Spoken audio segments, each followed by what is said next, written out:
Sokrates hidup pada masa perkembangan pemikiran sofisme. Kemampuannya dalam menggunakan metode dialog membuatnya memperoleh simpati dari para pemuda. Pemikiran filsafat Sokrates bertujuan untuk mengenal manusia dengan memahami alam semesta melalui teori. Perhatian utama dalam pemikiran filsafat Sokrates adalah mengenai hakikat dari kehidupan manusia. Ia mengubah perhatian filsafat dari filsafat alam menjadi filsafat manusia. Pendekatan yang digunakannya ialah rasionalisme.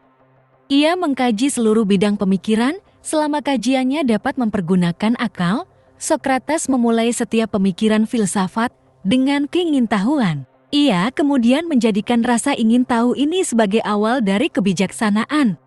Pada masanya, ia menjadi salah satu tokoh Yunani yang tidak lagi mempercayai mitos. Sokrates hidup pada masa perkembangan pemikiran sofisme.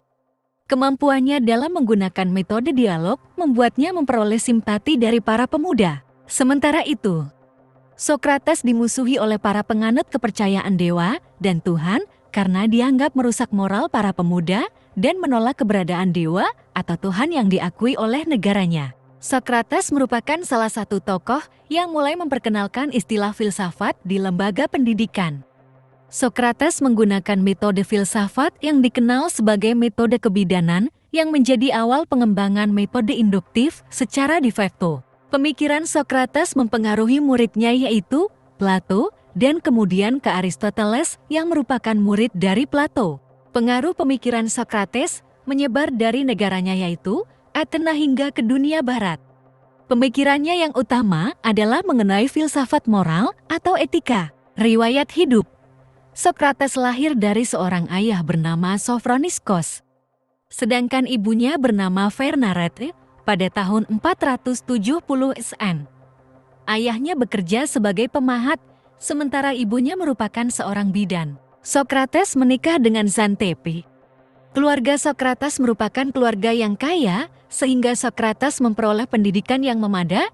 Sokrates bekerja sebagai prajurit Athena, tetapi hanya tertarik dengan filsafat dan tidak meminati urusan politik. Hal ini kemudian yang membuatnya hidup dalam kemiskinan. Pemikiran Sokrates yang kritis membuatnya ditangkap, dipenjara, dan dihukum mati. Pemberian hukuman mati ini merupakan hasil tuduhan kaum sofis. Sokrates kemudian dihukum mati pada tahun 399 SN dengan meminum racun. Tuduhan yang diberikan kepadanya ialah bahwa ia telah menyesatkan pikiran dari para pemuda Athena. Ia wafat pada usia mencapai 70 tahun. Pengajaran filsafat. Sokrates memberikan pengajaran filsafat melalui pemberian pengetahuan terhadap sesuatu yang telah dipahami oleh seseorang. Pengajaran filsafat Sokrates disebut sebagai metode kebidanan. Dia mengumpamakan proses berfilsafat seperti seorang bidan yang membantu persalinan seorang wanita untuk melahirkan anaknya. Dalam berfilsafat, ia melakukan dialog. Perhatian utamanya dalam filsafat ialah mengenai hal yang dimiliki oleh pribadi manusia. Sokrates mengalihkan pusat perhatian filsafat dari filsafat alam ke filsafat manusia. Ia menggunakan metode kritis dalam berfilsafat khususnya mengenai etika. Sokrates meyakini bahwa banyak pengetahuan dan pendapat dari manusia yang bersifat semu. Tetapi manusia menggunakannya dalam menyelesaikan permasalahan kehidupan. Ia menganggap bahwa pengetahuan manusia tentang persoalan hidup bersifat belum jelas dan hanya menduga-duga. Sokrates kemudian mengkaji dua pengetahuan yang menjadi persoalan kehidupan, yaitu tentang kebahagiaan dan kebajikan. Sokrates memulai kajian filsafat dengan dialog yang mempersyaratkan kesepakatan terhadap rumusan topik yang diperbincangkan. Pengajuan terhadap uraian atau contoh nyata dilakukan pada setiap rumusan. Setelah rumusan ditetapkan, Sokrates mengadakan proses pembantahan yang meliputi kegiatan pembandingan atau pengajuan pertanyaan. Jawaban yang diberikan berbentuk pernyataan yang sifatnya bertentangan atau berbeda dengan rumusan dan contoh nyata. Pertentangan ini kemudian diselesaikan dengan proses induksi yang menguraikan pernyataan dan memberikan definisi terhadap setiap istilah di dalam pernyataan. Pada kasus tertentu, analogi dipergunakan. Kemudian, Dari hasil induksi ini, diperoleh pengertian umum yang mencakup seluruh pengetahuan yang berguna dan menghilangkan pengetahuan yang tidak diperlukan. Pemikiran praktis, pendidikan pemikiran filsafat dari Sokrates berpengaruh terhadap praktik dan teori pendidikan di dunia barat khususnya di bidang pengajaran.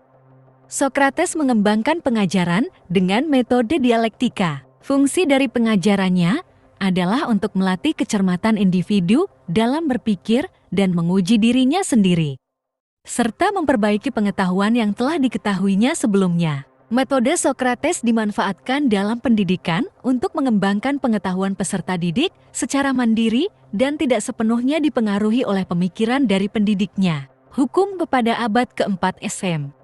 Sokrates merupakan salah satu filsuf Yunani yang menuntut penegak hukum untuk mengutamakan keadilan dibandingkan penilaian manusia sebagai hukum.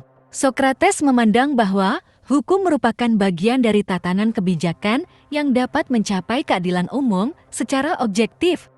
Inti hukum yang ditetapkan oleh Sokrates merupakan salah satu pemikiran yang tidak lagi didasarkan kepada kehendak para dewa. Hukum telah ditetapkan berdasarkan kekuasaan manusia dengan panduan kehidupan berkeadilan secara umum. Pendapat Sokrates ini mirip dengan pandangan sofisme yang meyakini bahwa keadilan dan moral merupakan inti hukum yang kemudian menjadi pedoman hidup. Pandangan Sokrates mengenai hukum kemudian mempengaruhi Plato dalam memikirkan tentang hukum. Plato juga menganggap hukum sebagai sarana untuk mencapai keadilan masyarakat.